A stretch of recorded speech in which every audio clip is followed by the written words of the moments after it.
Ladies and gentlemen, the secret word tonight is window. W-I-N-D-O-W. Really? You bet your life.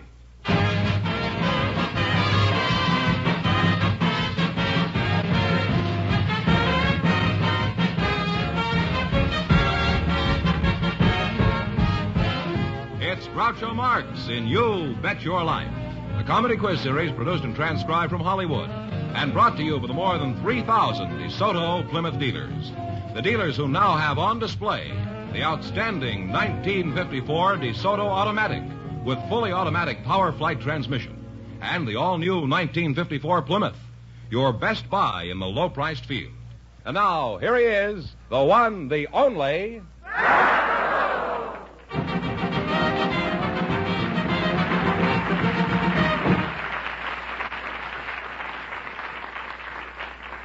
Well, here I am again with $1,000 for one of our couples. George, who's first? Groucho, we have a married couple from our audience, Mr. and Mrs. Marty J. Backjean. So, folks, would you please come in and meet Groucho Marx? Welcome for the DeSoto Plymouth dealers. Say the secret word and take home an extra $100. It's a common word, something you find around the house. Mr. and Mrs. Marty J. Backjean, huh? Backjean. What kind of a name is Backjean? Well, it's J-I-A-N, Backjean, but we changed it to J-E-A-N, Backjean. In other words, you changed your genes, huh? Not in midstream, I hope. Mrs. Backjean, what is your first name? Helen. Helen. Well, that's a nice name. It could be from Troy. What is your hometown? I'm from Long Island, Queens County, New York. Oh. Well, that's a nice place there. I used to live in Great Neck there. May I inquire how old you are, Helen? I'm 27. 27. Oh, well, young-looking 27. Thank you. And where are you from originally, Marty?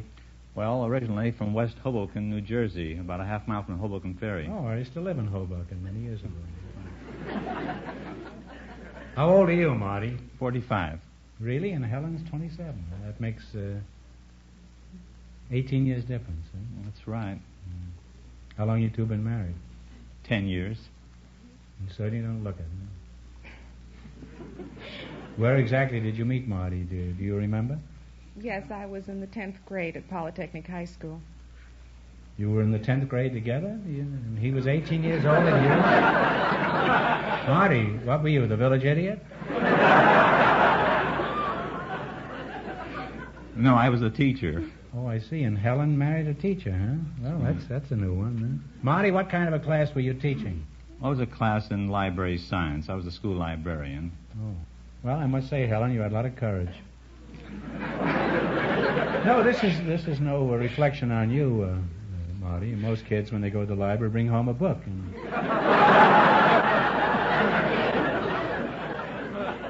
Helen varied this. She brought home the librarian. Well, tell us something about library work. How do you become a librarian? Do you have to start out as a bookie?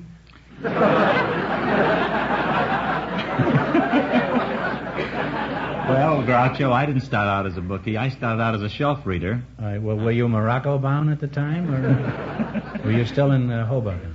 No. I started out as a shelf reader. And shelf reader? Yes. You read shelves? I read shelves. Straightened the books on the shelves of the Los Angeles Public Library. And then went on to become a page, and then a junior librarian. You became a page in one of the books? You certainly started at the bottom, didn't you? Right at the bottom. What are you doing now, Marty? Have you given up teaching? No, I'm still the high school librarian at Polytechnic High School in Los Angeles. Oh. You know, speaking of books, in almost every home there are shelves with books on them, good books. People have read these books, and they never read them again, and they remain on these library shelves. And the camps and hospitals, the service camps and hospitals, could use these books. They need them desperately. And if any of you folks out front have any books like that you're through with and don't intend to read again, instead of just decorating the shelves, why not take them to your nearest USO station and drop them off there? You'll be doing a wonderful thing for the kids.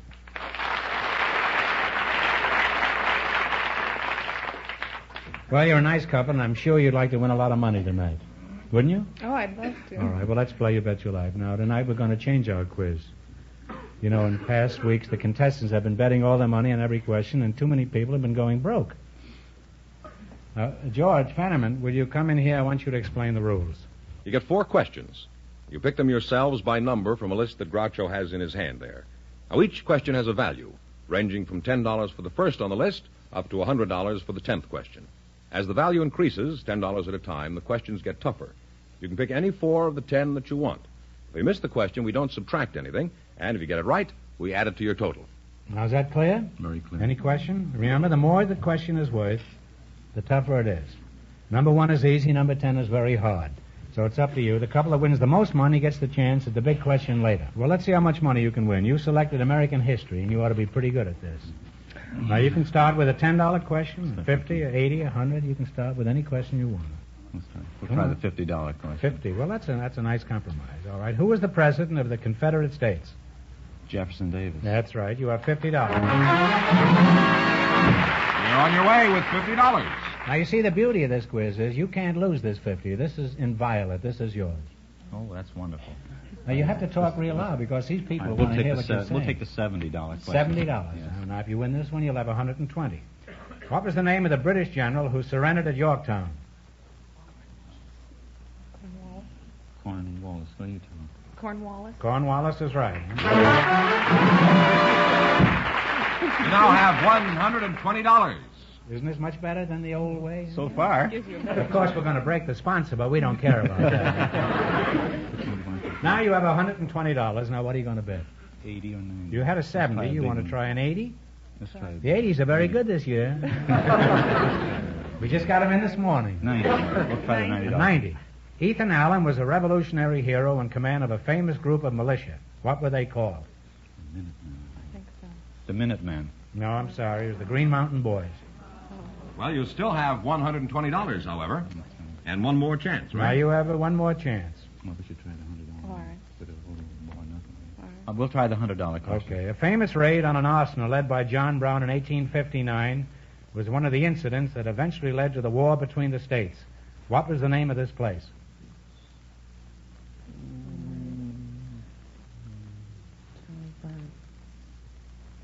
Talk it over. You're married. Yeah. John It was a bridge or something. Oh, It was a fort. We don't know, Groucho. Well, you should have known this. It's Harper's Ferry. I was thinking of a bridge, yes. It's named after my brother Harper's Marx, huh? And you still wind up with $120. Well, that's pretty good. Thanks and good luck from the DeSoto Plymouth deal.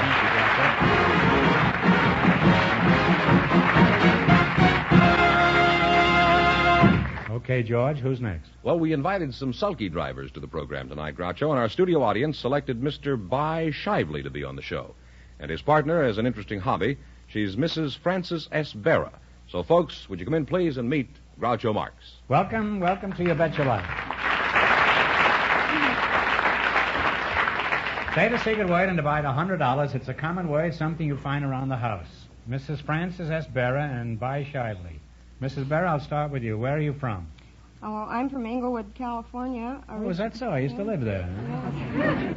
How old would you say you are, approximately, Mrs. Berra? Oh, well, I'd say I'm about 28. Uh-huh. Well, how old actually are you? You're married, I presume, from this moniker here. Huh? Yes, I am. Uh-huh. And Mr. Shively? Where, Bai Shively, huh? Yes, sir. Where are you from, Bai? Well, I was born in Indiana, Oh, whereabouts? a town called Goodland up in the northwestern. Oh, is that so? I used to live there. Huh? Great old town. Your name is Bai Shively? Yes. What does Bai stand for? Well, I hate to mention that. That stands for Bion. For what? Bion. B-I-A-N? O-N. B-I-O-N? Is that an old Yankee name or?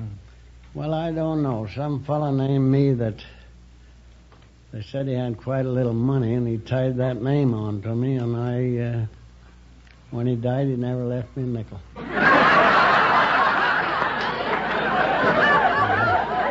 I don't like to mention that. Well, that was a good one on him, wasn't it, huh? How old are you, Bai? Oh, I'm only 75. Well, you're only a kid, huh? Yeah. Are you married? Yes, sir. Mm-hmm. How long have you been married, huh? Oh, about 54 years.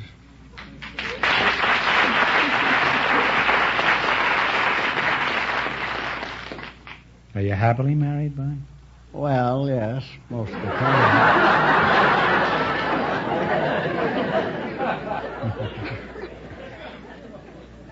You have any children? One boy. Well, let's see. What was it Fenneman called you? Sulky driver. You're a sulky driver. You mean you drive a horse and carriage? Drive trotters and pacers to a sulky. I don't like to say this, but aren't you a little old for horse racing? You can drive as long as you can sit on a bike and hold a pair of lines, I guess. What big races have you won, Mr. Shively? Well, I'm on this Golden West Trot out here to Santa Anita. I won the Kentucky Futurity and the Hamiltonian. Well, that's a real big one, the Hamiltonian, isn't it? Well, it's about 10,000 more than the Kentucky Futurity. Well, you're a pretty modest fellow, aren't you, the way you reel these victories off here, as though they were nothing. Well, You don't like to talk much, but you don't blow your own horn very much. Well, I never noticed it. You say you're married, Mrs. Barron? Yes, I am. How did you meet your husband? Well, I presume you still have him. I was looking for a job one day, and he had a flying school. So, A what? A flying school. A flying school? Mm-hmm. That's a great idea. The best we could do when I was a kid was to tip the school over on its side. Never could get it to fly. What were you doing at this place? Well, I was asking him for a job, Oh? and I worked for him for about a year, and then we were married. Well, what did you do? You say you worked for him? I was a flight instructor. Oh. How long did you do this? Oh, I've been flying for about 12 years. You've been flying for 12 years? That's a Yes. long time. Well, how'd you manage it? Did they refuel you in midair? Apparently you've done a lot of flying. Have you made any unusual flights, Francis? Yes, I have flown in the Powder Puff Derby for the last 3 years. The Powder Puff Derby? Yes. Really, that's one place I've never been. Isn't that the ladies' lounge at the Brown Derby? No, it's the all-women transcontinental air race. Oh. And you were in it this year? Yes. Mm-hmm. And where is this, where did you fly from? Well, and to? I flew from Lawrence, Massachusetts to Long Beach, California. That's a long ride. How'd you make out? I won. Really?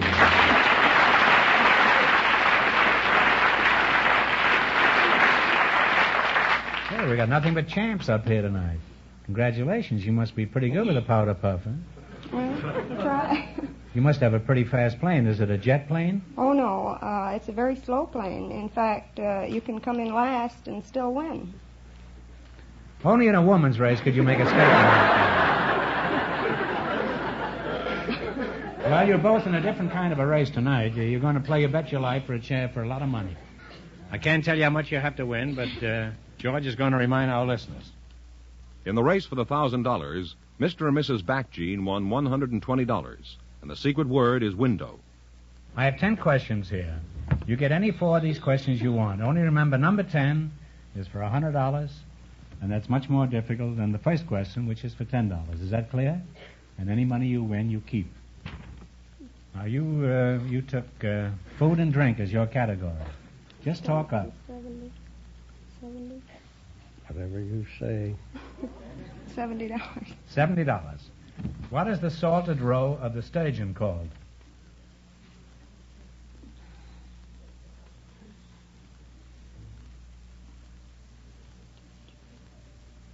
If you don't know, take a guess. Caviar? Caviar's right, yes. On your way, you have $70. Don't do that.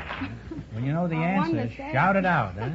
Now you have $70, which is yours, and nobody can take that away from you. Except me as soon as the show is over. Huh? Now, which one do you want? You want the 100? You want the 10, 20, 30, 80. anything? Talk up, kids. That's all right. You're the $80. answer. $80. All right. What is the sugar substitute made from coal tar called? Talk it over. Your partners. Oh, I don't have no idea. Sir? No, you should know this. Saccharin. But you still have $70. All right, now your third question. Which one do you want? $60. 60? What is the main ingredient of borscht?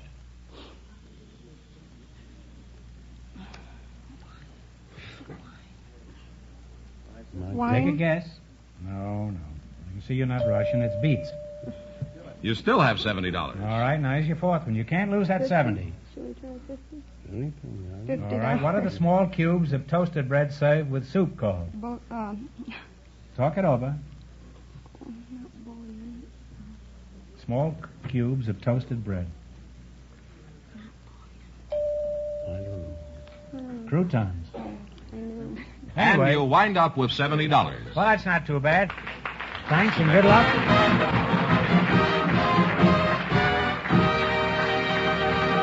Thanks and good luck from the DeSoto Plymouth dealers. Nobody cheats me out of that. I don't want to get fired. Now, before we go on, I have something here I would like to mention.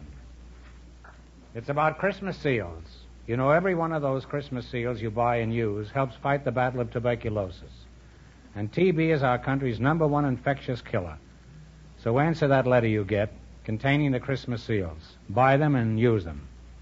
All right, George, who's next? Well, now we have a woman with an interesting job and a man who works in a restaurant, Groucho. She's Mrs. Edith Keenest and Mr. Tony Hartenstein. So, folks, would you come in, please, and meet Groucho Marx. Welcome for the DeSoto Plymouth dealer. Say the secret word and divide $100. It's a common word, something you find around the house. Mrs. Edith Keenest, is that how you pronounce it? That's right, Edith Keenest. Now, what kind of a name is that, Keenest? My husband's from Switzerland. It's a Swiss name. Oh. And where are you from, Edith? I'm from New York City, right near Morningside Park. Oh, is that so? I used to live there. Is that so? Tony Hartenstein? What? Hartenstein. Stein. What kind of a name is that?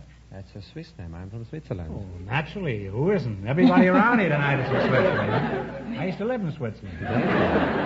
Now, Edith, what sort of work does your husband do? He and I operate a dude ranch, the Double E Ranch in Woodland Hills. You run a dude ranch? Well, I'm glad to hear that. I take my little daughter to dude ranches quite frequently in the summer now. What is yours like? Well, ours is the dude ranch for dogs and has nothing to do with people. What do you mean, a dude ranch for dogs? Are you serious? I'm perfectly serious. It's the same for dogs as it would be for people, only we only take dogs. Oh. Well, is your dude ranch full most of the time? It's full all of the time. In fact, we turn dogs away almost every day. Well, your place must be a howling success, huh? I happen to have a French poodle. Now, suppose I wanted to leave him at your flea bag when I went out of town. How would I go about it? Well, the first thing you'd have to do is give me plenty of notice so that I'd be sure to be able to accommodate you. No, it's for the poodle. I don't know. Now, what else do I have to do to get my dog into your club? Well, you have to tell me who recommended us to you, because we're very particular about the dogs. They have to be strictly pets, and we have to know who the people are that send them. Suppose these dogs get lonesome for their owners. What do you do? Well, most of the owners write their dogs, and then I take the letters into the dogs, and I let them smell it. I even read it to them. They read these letters in the litters? No, I read the letters to them, and they smell it, and then they know it's from their owners. And I answer the letters for the dogs. What are the rates? What are the rates of this joint? Well, I'd rather not go into the rates, but they're reasonable. What do you regard as reasonable, Edith? Well, not expensive. You give me the old doggy runaround. Well, Tony, not to change the subject, which needs changing about now. What sort of work do you do? I'm an accordion player at the Switzerland restaurant. You're an accordion, a squeeze box you play? That's right, vacuum cleaner. You're kind of a Swiss Phil Baker, huh? That's right. Can you yodel? Yes, I can. You can, huh? Well, what is a yodel exactly, Tony? Well, a yodel is a combination of your chest voice and the falsetto. And, of course, most of all, it's an expression of joy. Mm-hmm. Could you teach me to yodel? Well, I think so. Can you sing? Apparently you haven't heard me. I can whine a bit. Well, you take, for instance, you say, hololo. Hololo. That's right. Now you put some voice in it, and you go, hololo, hololo. That's right. Now this was your chest voice. Now you take the words oo and do, but here you use your falsetto, like this. Hololo, do, hololo, do, olio, do, hololo, do.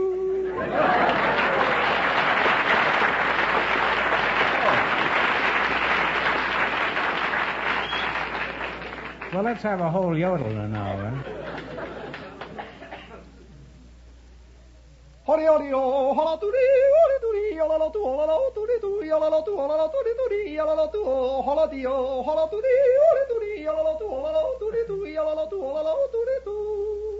Six dogs just broke out of her kennel.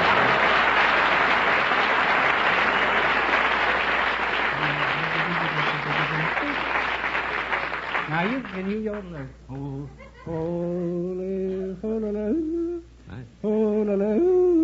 Now you yodel that and I'll sing the low part now. All right. What key? Well, pick any key.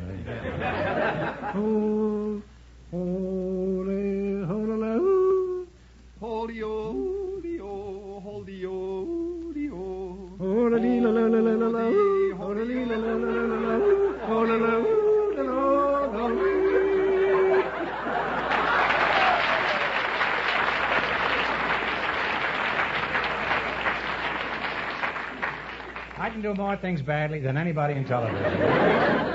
Well, it's been certainly fun talking to you two, but now it's time to play You Bet Your Life for a chance at the big money. In the race for the $1,000, Mr. and Mrs. Backgene are still leading with $120. Now, you know we have a new quiz game, or don't you know? You have chosen geography as your category. I've got 10 questions here. You'll pick any 4 of these you want. They start at $10 and go up to $100. Further up you go, the tougher they get. Now, are there any questions? Is this clear to you? I believe so. All right, you can take a $10 question, which is the easiest, $100, $50, anything you want. Talk up. 10. 10? Mm-hmm. All right, in what foreign capital do you find the Kremlin? Moscow. That's right. You see, you should have taken a $100 question. Well, you now have $10. Now you have $10. Now you can take any question you want. 20? All right. In what state do you find Pikes Peak? Colorado. Colorado is right. Now have $30. Now, which one do you want? All right. 40. 40. What is the capital city of Chile? Santiago. Santiago is right. You now have $70. Now you have one more question. You can take any one you want. Okay. 60. 60. What is the tallest mountain in North America? North America? Mount McKinley. Mount McKinley is right. And you wind up with $130. Well, thanks.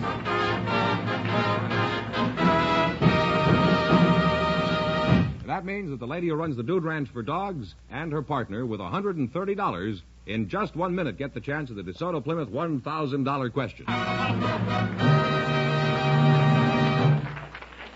Ladies and gentlemen, this is Arlene Francis here to tell you about the most wonderful new car I've ever seen, the 1954 DeSoto Automatic.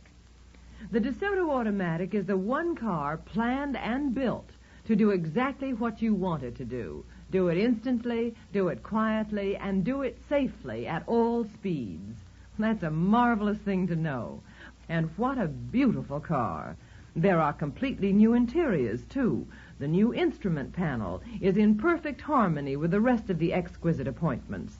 A real jewel-like instrument panel, giving you a real feeling of luxury. Take it from me, this 1954 DeSoto Automatic is a really thrilling car. A car you'll want to see right away at your DeSoto Plymouth dealers. Drop in to drive the 1954 DeSoto Automatic and enjoy a DeSoto ride, the ride that puts you ahead automatically.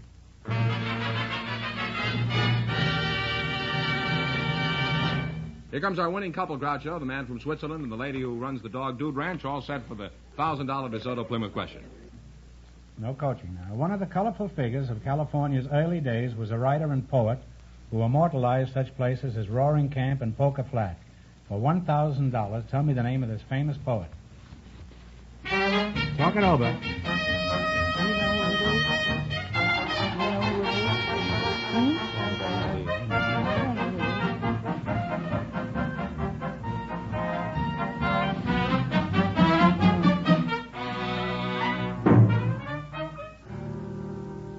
What's the answer you two have decided upon? Take a guess. Well, we don't know. Well, it was Bret Harte, a very famous poet and novelist. So that means Bret Harte, B-R-E-T, capital H-A-R-T. So that means the big question next week will be worth $1,500. Well, you lost the big money, but how much did they win the quiz, George? They won $130 well, in the quiz. Not too bad. Thanks and good luck from the more than very 3,000 DeSoto Plymouth dealers from coast to coast and to all of our contestants on the show tonight. Thank you.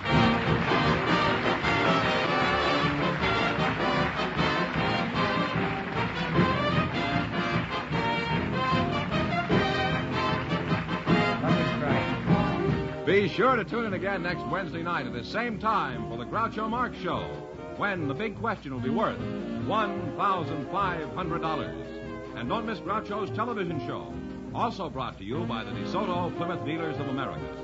And remember that the dealers who sell the outstanding 1954 DeSoto Automatic with fully automatic power flight transmission also have on display the remarkable new Plymouth, engineered and built to be your best buy in the low-price field. DeSoto, Plymouth. Two great new cars. Both products of the Chrysler Corporation. And when you drive in, tell them Groucho sent you. Good night, folks, and remember, just be sure to see the DeSoto Automatic. Folks, here's a reminder from the National Safety Council. When driving, don't stick your neck out in traffic. You'll Bet Your Life, transcribed from Hollywood, is produced by John Goodell. Directed by Robert Dwan and Bernie Smith. Music by Jerry Fielding. This is George Fenneman signing off for the more than 3,000 DeSoto Plymouth dealers from coast to coast. You'll Bet Your Life is heard by our armed forces throughout the world.